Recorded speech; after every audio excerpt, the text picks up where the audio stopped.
Everyone has a story to tell. Welcome to DingoTalk, where we explore the experiences that make us who we are. Here's your host, Carlo Guadagnino. What's going on, Chuckleheads? I am Carlo Guadagnino. This is DingoTalk. My guest this week is the head football coach at Springfield College, Coach Mike Cerasuolo. Before we get into Coach Cerasuolo's story, I'm going to tell you a little bit about Springfield College. It's located in Springfield, Mass.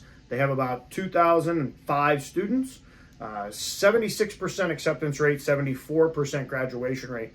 It's $59,000 before aid. It's $28,000 after aid. Their top three majors are sports and fitness admin, health services, and psychology. And again, if this is somewhere that you think that might be a fit for you, or you want more information, you want to talk to the coach that's recruiting you, you want to talk to your guidance counselor, talk to your family and friends, anybody that you know that maybe has gone to Springfield, you can also go to their website, www.springfield.edu. And they'll have more information for you, maybe talk to a missions counselor through the website. But with all that being said, we're here to get Coach Cerasuolo's story, and that's what's next. What's going on, Chuckleheads? I am Carlo Guadagnino. This is Dingo Talk. My guest this week is the head football coach at Springfield College, Coach Mike Cerasuolo. Coach, thank you for joining us. Yeah, thanks for having me. Looking forward to it. Excited to be on. Did I get the last name right? It's the best I've heard it. Yep, Cerasuolo. With a last name like mine, you know, it's one of those things you gotta. There's plenty of bills in there, so. Coach, we're gonna take you back in time, put you in the time machine a little bit, take you back to 1989, and bring you back to today. So my first question is, how do you find yourself in 1989 in the same place that you are today in Springfield College? Yeah, it came full circle, that's for sure, and it was a tremendous opportunity that I had to be able to come to Springfield College. And when I was in high school, I knew from early age that I wanted to get into. Initially, wanted to be a teacher coach at my high school. You know, wanted to come and take over the high school program from Frank Kronoff, who was a legendary high school coach in the state of Massachusetts, and just had a profound impact on my life. You know, as far as the coaching goes, and wanted to be just like him. And one of my phys ed teachers was a Springfield College grad and said, "Hey, why don't you look at Springfield College? It's well known for teaching and coaching and preparing people to help educate the young minds of tomorrow." And I said, "Sounds like a plan." I took a look at it and fell in love with it, and came to Springfield College and went into my first student teaching experience when I was at college. And I said, "I never want to teach again in my life. Those little kids ate me up." So I said, "I better enjoy coaching." And so I just stuck to the coaching side of things and kind of steered my path with all my classwork and opportunities throughout college in the coaching profession, hanging out with our coaches and our GAs at that time, and very similar structure that we have now that we had back then with the number of GAs. So I was always around them and just trying to pick up the game, and then, you know, graduated and bounced around for a few years, and can go through that. But it was, you know, just kind of, as a young coach, just trying to get as much experience and learn from quality people, and, you know, build my philosophy around people that I had similarities with, and felt like they were very like-minded as well, and had some impactful coaches along the way, and really helped set the culture of this football program and my personal philosophy as well. Just kind of always gravitated towards, you know, if you surround yourself with good people, you know, you can do some great things. And so I always tried to do that in my past, and try to do it right now with the coaching staff that we've put together as well. Now, Coach, let's talk about that past. So first, after you graduate in 1992, you make your way to Ithaca, New York, which pretty storied program for the D3 level. Why was Ithaca the right choice for you? Yeah, it was again an opportunity. I just felt like it was, you know, Division III, and, you know, initially I was like kind of figuring out, you know, where I wanted to take this thing professionally. And Jim Butterfield was the head coach and had won 3 national championships, and we had played them. And you know, through my time at Springfield College, Coach DeLong was very close with him, my head coach that I played for and then ultimately worked for as well. And Coach DeLong was very influential in my coaching career. And he said, "Hey, that's a great opportunity. Why don't you take advantage of it?" And went up there and coached with Coach Butterfield and their staff, and just a tremendous amount of knowledge that I was able to be around, with the years that all those guys had put in and the success that they've had. And I think also just the development of people through that program that, I really gravitated towards as well. And they had success on the field, but equally as important, they had success off of it. And that's exactly kind of tied into, my belief system, and just had a wonderful experience at Ithaca, and, had an opportunity to meet my wife there. So it was again, another point in my life that really changed the pathway to my future. And after being with Coach Butterfield, and again, just such a quality experience with some of the coaches that I worked with up there, and then went on to the University of Maine. Actually, the quarterback coach, Mike Middaugh, at Ithaca was really good friends, grew up with Joe Gilbert, and that's how I got that connection to go up to the University of Maine. And again, met another extremely influential person in my coaching path, and Jack Cosgrove, and just how we ran the program and how passionate he was about the development of kids and the program. And just every single day you walked into the office, and the enthusiasm that he brought to build a program at the University of Maine. So, again, it just really tied into the things that I believed in, and had another positive experience there with some of the coaches, with Scott Walker and Joe Gilbert and Bobby Wilder, and, just met some great people, and some people that really invested time in my development, which I really appreciated at that point, because, it's fast paced and everything, but they always took time to help, and help the young coach. And again, it made me love the profession even more, because of the amount that they gave back and invested in their other coaches too, and they didn't have to do that, and they did. And, that's why, you're still friendly with people today, is that they invested time in people. And that's the most precious commodity any of us can have. And you can't put a price or anything. It's the only thing that you got to value more than anything is time, because that's relationship building. And they did that at that program. And again, just continue to fall in love with football, and then had an opportunity to go to Portland State after that, with Dave Murray, who was a Springfield College grad, and then bounced around a little bit from Portland State, went to Lebanon Valley with Coach Murray, and then went to Alfred University with Coach Murray, and then went back to Mansfield University with Joe Gilbert when he became the head coach. And he was there for a year, and then he left to go to Toledo, and had an opportunity to opening happen back at Springfield. And I was just happened to be talking to Coach DeLong one day, and he said, we have an opening here, and hadn't thought much about it. Was, thinking about a different career path at that point, as far as, trying to chase it a little bit. And and I was like, man, that'd be pretty cool going back home, and came back and never left. And that was 2001. Now, talk to us a little bit about Springfield. Obviously 4 years of school, you then 14 years as the offensive coordinator and an assistant, and then since 2016 being the guy in the seat. What is it about Springfield that has kept you there? Yeah, again, it always goes back to the people. I think when you can invest in people in Springfield College, the approach that the college has, as well as our program, I think it's the development of the whole person. And, again, I know might sound corny or whatever, but spiritually, mentally, physically, spirit, mind, body, that's what Springfield represents. And that's what our program does as well. Is, when we say what's the mission of the program, it's to develop better men, brothers, players, and it goes in that order. And because we just feel like if we recruit the right people and we develop the right people, then we're going to do the right things. And I just really believe in just investing in that process of development of people. And that's what we've tried to focus the program on. And we've had, some success on the field, but just as importantly, we've had success off the field, whether it's academically, whether it's community wise, whether it's on the campus. Our kids get it done in all phases. And that to me is really special, and that's really important. And that's how we're going to run the program. And like I said, we've got a coaching staff that believes in that, and we all have that same driving force of let's develop these kids.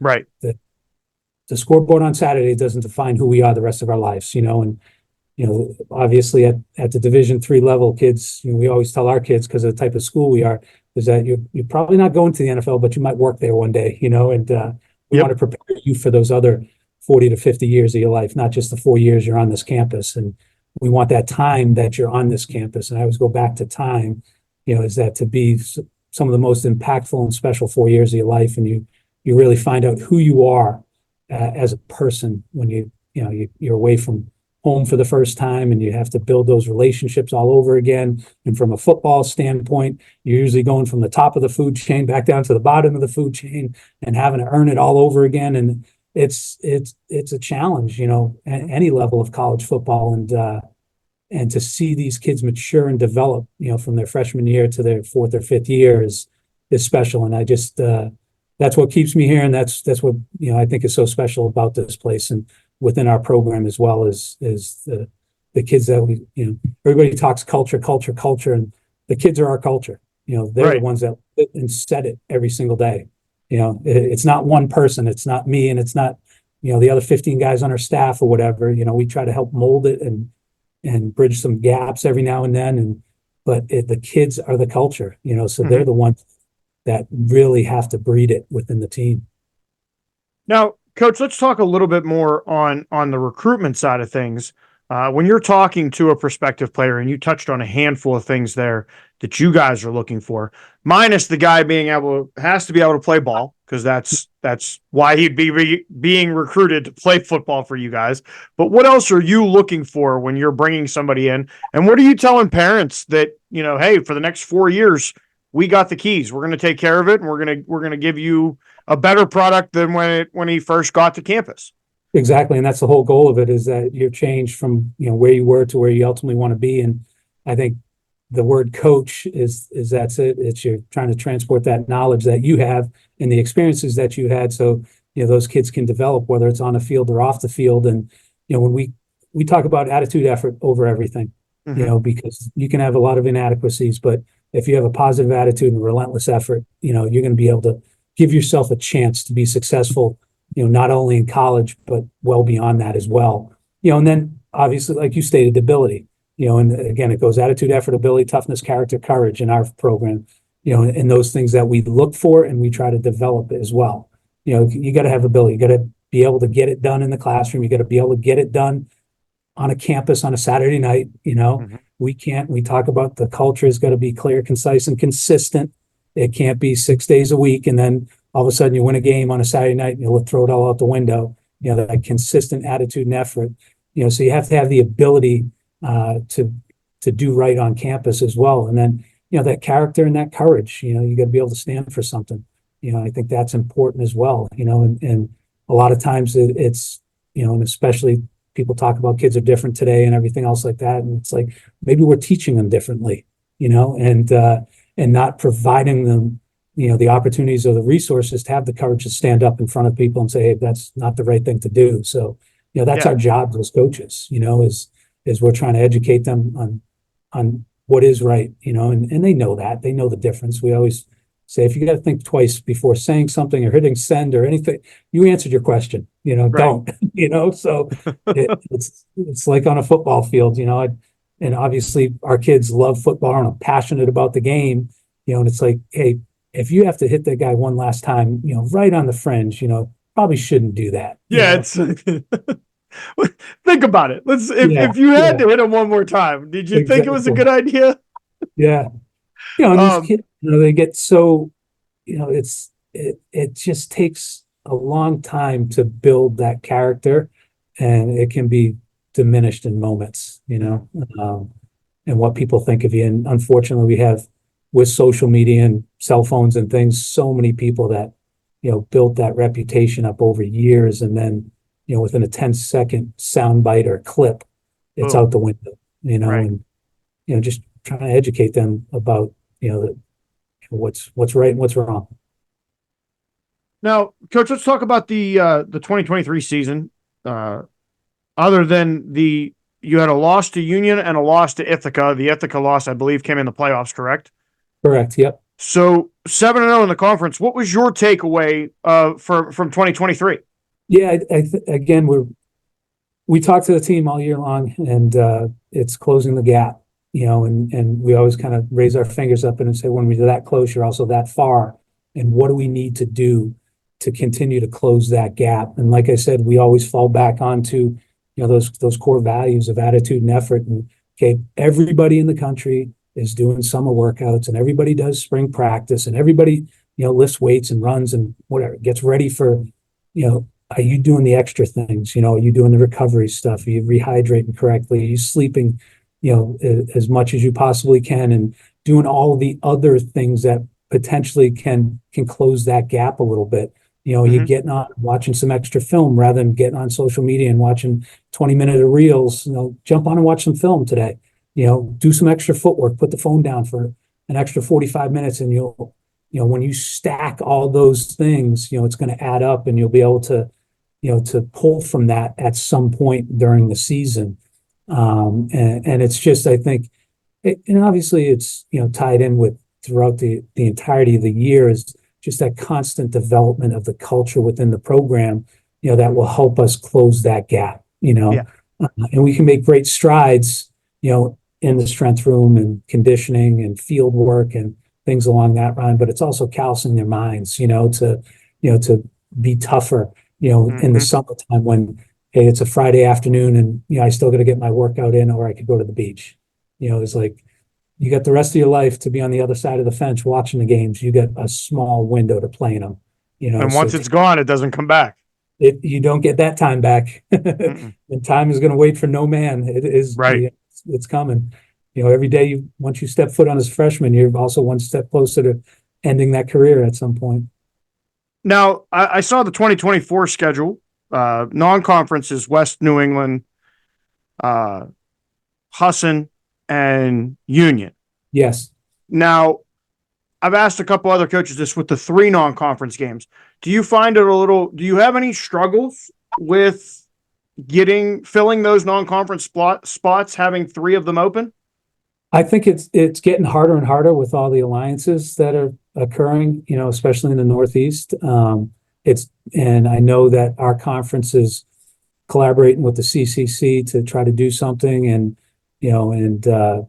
but there's also some natural rivalries that are going on with teams that are hard to break. So right, we're navigating that right now and trying to, develop the best schedule possible. Obviously, having Western New England right down the road, that's a natural rivalry that we picked up, and we used to play AIC in the Mayor's Trophy game. That was going on for 40 or 50 years, and that ended when we left Division II and went to Division III. And then we picked up the Western New England game about 10 or 12 years ago now, and it's been great back and forth games with them. Union, we've been playing for years as well. Since I've been here, we probably played them. I've been here probably 20 of the 23 years or something like that. And it's an easy trip. It's an hour and a half. So, and they're a quality opponent, and helps us get into that Section 2 recruiting area as well.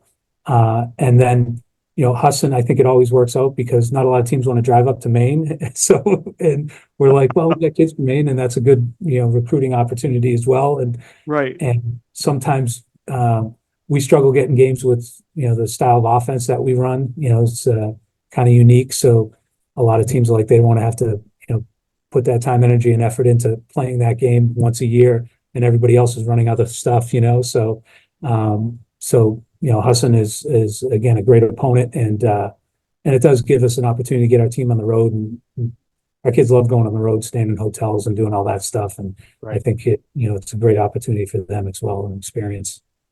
Now, talk to us a little bit about your offense. What separates you guys from what the rest of the college football world is doing? Yeah. Nothing really. I think, we're just doing it under center, but okay. Everyone's reading people in some capacity, whether you're doing it from a shotgun or whatever. If you're throwing the ball, you're reading things. We just do it under center, and we read more people on the line of scrimmage. But, you still got to be able to block effectively, run effectively, catch pitches, catch balls, throw it effectively. So, it's just, I think the uniqueness of doing it under center, because not a lot of teams are doing that, right. And reading people on the line of scrimmage and whatnot. But, it's something that, again, I think we talk a lot about, traditions around here, and it's something that we've been doing since 1986. And, there's not many other teams that are doing it as well. So I think that does add just a natural, like, no one else is really doing this. So the preparation side of things, we're doing it all year round. Other right. teams have a week to prepare for it. So it's definitely different in that capacity. as far as the preparation standpoint for other teams as well. But I don't think it, I always tell the kids, hey, we're reading someone on level 1, they're reading someone on level 2. That's the only difference. It's like, let's not overanalyze things here. Let's play football. We got to line up and we got to come off the ball, low, fast, and hard and be aggressive, and that's right. Kind of the mindset that we want to play with. Now, Coach, a lot of big changes coming 2024, specifically in Division III. We're going to see 40 teams go to the playoffs this year. So that's where I want to start with you. How do you feel about the expansion? Was it overdue with the amount of schools that there are in Division III and I know there's a percentage of how many the goal was to get in. And what do you think overall about the expansion of the playoff system? Yeah, I think it's great because there are so many Division III teams and conferences and whatnot, and there's some teams that are well deserving, at large bid that might finish up 9-1, and don't make the playoffs just because they're conference. They have to take all the conference automatic qualifiers first, and then the at-large teams, I think sometimes would get squeezed out. So that gives an opportunity for some really good teams to be in the tournament that have earned it.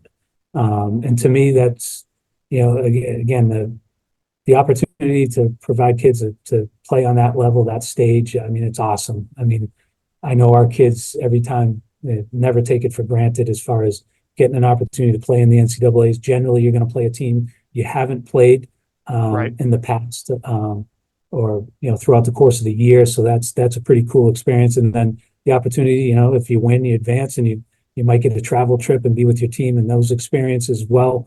So the more football you have an opportunity to play, let's do it. Because we're only playing 10 guaranteed games anyways.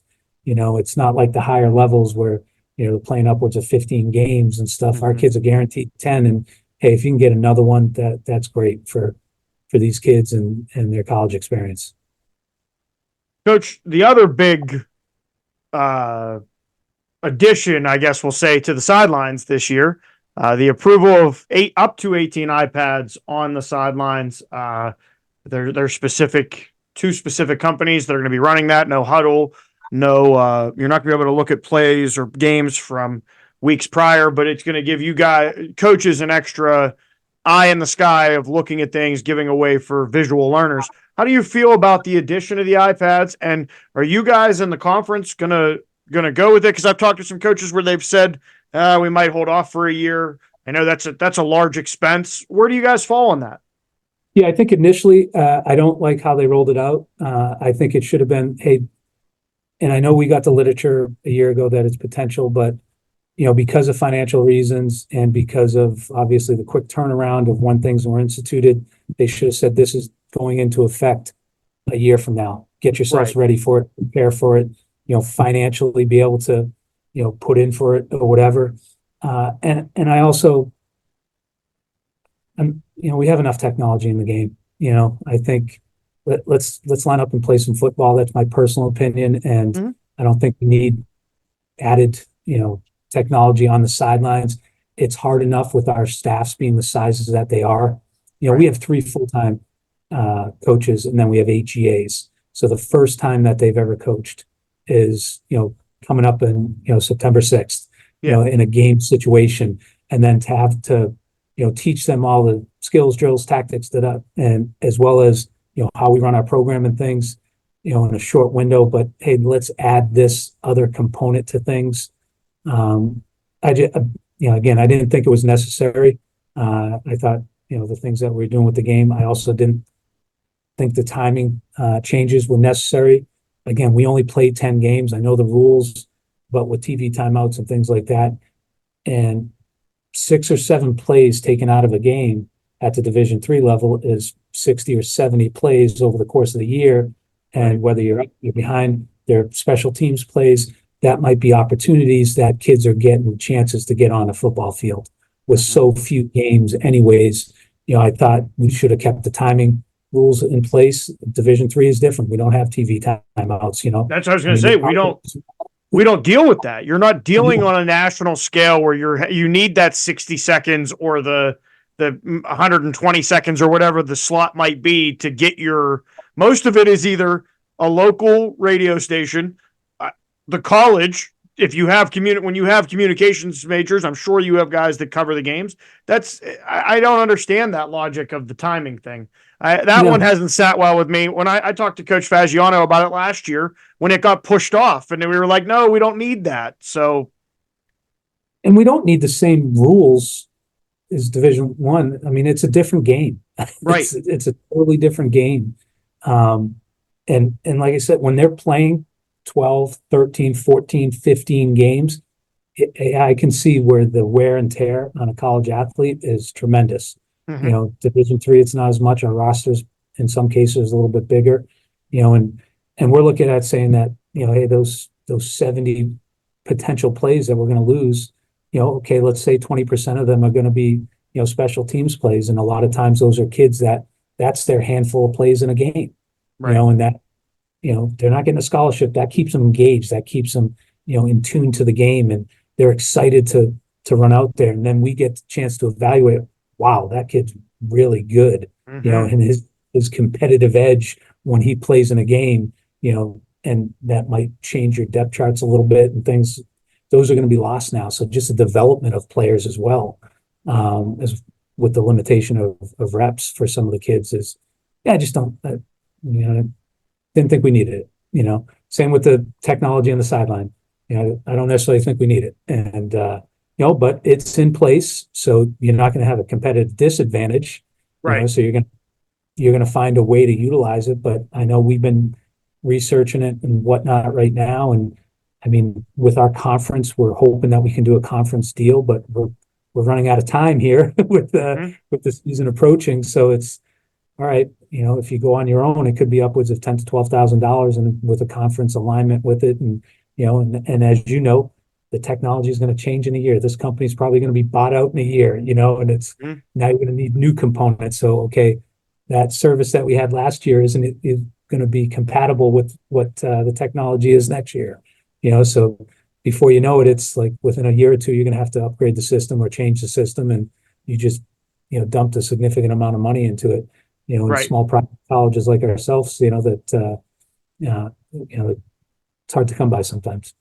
Well, it's interesting when you talk about the state of Division III, especially this year, it's almost once a month where you're hearing of a school in this, a school here, a school here, a school here. And now you're talking, like you said, a $10,000 to $12,000 extra dollar expense to a program, no matter where the program is. It could be Mount Union, it could be where I graduated from at Bethany. You still got to come up with that money. It's not that the money doesn't just like, hey, we need 10 grand because we want to have some iPads and we need this system as well. So and it's interesting. I like your thought that when they gave you guys the literature a year ago, maybe would have been a good time to say, hey, we're going to give everybody a year, but at this meeting, we are going to approve this 365 from you getting this documentation. So especially like they rolled it out whatever in April and stuff, and it's like whoa, and we have a couple months to, and you're in the middle of your spring drills and stuff like that, and graduations and kids leaving, so it wasn't the highest priority at that point. And we were doing the show at that point, and I had talked to a couple coaches before because I had read about it. And then I didn't hear anything from, February, March. And I had somebody reach out to me and say, nobody's really talking about this. Are people aware? I wasn't aware that we were moving forward with it. Talked to a couple coaches. They seemed to be kind of like, we thought it was more of the talking it out phase, not here we go, we're going with it. So I feel like a lot of people were a little caught off guard by it. Yeah. Coach, the last question we have football related. What is the significance of Division III and Division III athletics? And you've touched on a handful of things that we could bulk into that. Yeah. To me, it's all about the kids' experience, is that just trying to provide them the best possible experience on and off the field. And we talk about attitude and effort in our program all the time.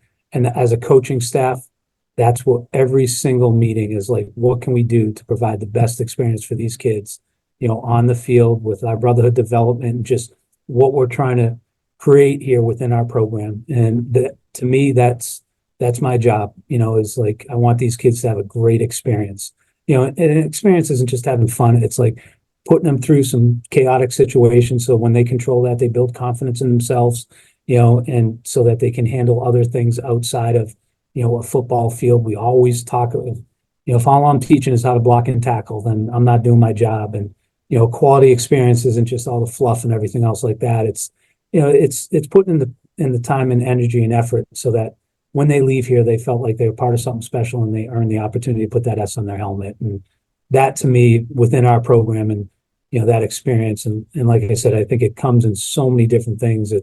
You can have a great experience in the weight room and you can have a great experience on the field, but hey, we can have a great experience when we're doing our brotherhood development, our culture development stuff, and we're finding out more about each other individually and collectively so that, they just feel a bigger bond to each other. And, they truly built a brotherhood here while they were here. So when they leave here, they've got 100 brothers, and that experience to me, that's priceless, and Right. every, all the time that you put in as a coach, as is, it's endless. But when you see those kids smiling, during games, during practices, and during things you're doing with your team, it's all worth it. Right. All right, Coach. These are the 5 random questions. They don't all have to do with football, but they all have to do with you. If you weren't coaching, what would you be doing and why?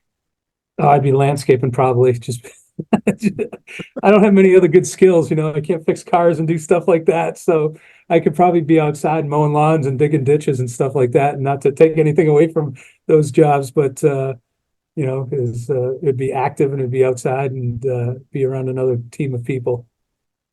Coach, if you could live anywhere in the world, where would it be and why? Man, I'd have to choose Whitecrest Beach down Cape Cod. It's Okay. down by Wellford. Just grew up going there and pretty much go there every summer, and it's pretty great place, pretty soothing, and just get your mind off of things. That's going to be What's my the next most job. important? That's what I said to. There's dunes down there, and they have people that patrol the dunes and keep people off the dunes, and I'm like, I could probably handle that when I leave here. It's just No patrol the digging dunes. ditches either. You just be like, no, get off. Get out of here. What's the most important lesson you've learned over your career? Yeah. Be grateful to the people that you're around. We always, after every game, when we break the huddle, we don't spend a lot of time talking about the game and stuff like that. But I always say, tell the team is that go thank the people that matter most. Because if they came to this game today, they came to this field, they came to watch you, those people are pretty significant in your life. So be grateful for the people that are around you that have supported you and love you and care for you. Sometimes we take the people that matter most in our life for granted the most. And, I think that just getting kids to understand that, like, your parents or whoever has helped you be at this school, someone has gone out of their way to help you. So make sure that you pay it forward at some point and be grateful for those people. What's the best compliment you've ever received? You don't get many of those. Throw the ball more around here.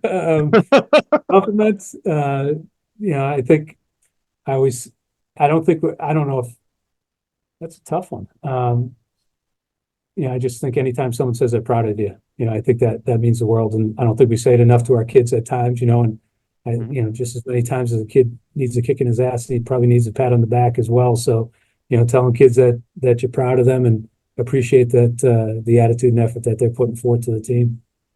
And then the other side of compliments, which you touched on there at the beginning of your answer. What's the best insults you've ever received? Get plenty of those. Again, it's always, running the triple option is you come off the field a lot of times, and if things aren't going as well as you'd like them to, and not that you don't already know that, it's like you should. Somebody's going to remind you. People, they're more than willing to help you understand what you should be doing during a game. Coach, I don't know if you can see this because you're standing right there, but I can see it back here. I talked to Coach DeLong quite a bit, and he's like, I'm going to be the guy in the back of the end zone yelling to throw the ball more. And then, Coach, our last question, we ask everybody this question. Was there something that you were expecting to be asked on this show? And if so, how would you have answered it? No, I was just coming in open book minded and figuring get asked a few questions. Always get asked the option question, and then usually about Springfield College because it's such a unique institution. So, as far as our majors and the type of kids that come here and our niche in the sports industry and health science and service community. So, no, it's pretty open ended. Well, tell us a little bit more about while we have about a minute left before we send it to a break. Tell us a little bit more about Springfield for those that aren't familiar with the campus and what you guys provide to the sports industry, your majors, et cetera. Yeah, we're again, most of the kids on our team, our top 5 majors are going to be sports orientated type majors or health science type fields. They're going to be sport management, exercise science, which is kids that want to become strength and conditioning coaches, teachers and coaches, criminal justice, another big major within our team. So it's a very unique campus because it is based a lot on the sports fields. We always tell kids, if you want a major that just puts sports in front of it, we probably have it. And, and we do a pretty good job. And we're a small campus, about, 2,100 students in Western Mass, but, we've got a lot of very influential alumni out there, and every time Spags goes to the Super Bowl, we're like, yeah, he was playing football here at Springfield College back in the early 80s, so he did pretty well for himself. And every time John Cena's body slamming someone making a new movie, he was like, yeah, he was an exercise science major here. So, Division III All-American. So we've had a lot of great football alums here, and with the type of majors we have, it's really attractive to kids that want to stay in that sports industry, or like I said, the health sciences, any of the AT, PT, PA, OT, all those type of majors. That's what generally kids choose Springfield College for. Well, Coach, with that, I would like to say thank you very much for taking your time and sharing it with me and my audience. For those of you that are sticking around, Coach sent us a video of last year's highlights, so we're gonna dive into that, and we will be back in a couple seconds. This has been Coach Mike Cerasuolo, the head football coach at Springfield College. I'm Carlo Guadagnino, and we will be right back.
Thanks for checking out this episode of Dingo Talk. Don't forget to rate, comment, and subscribe.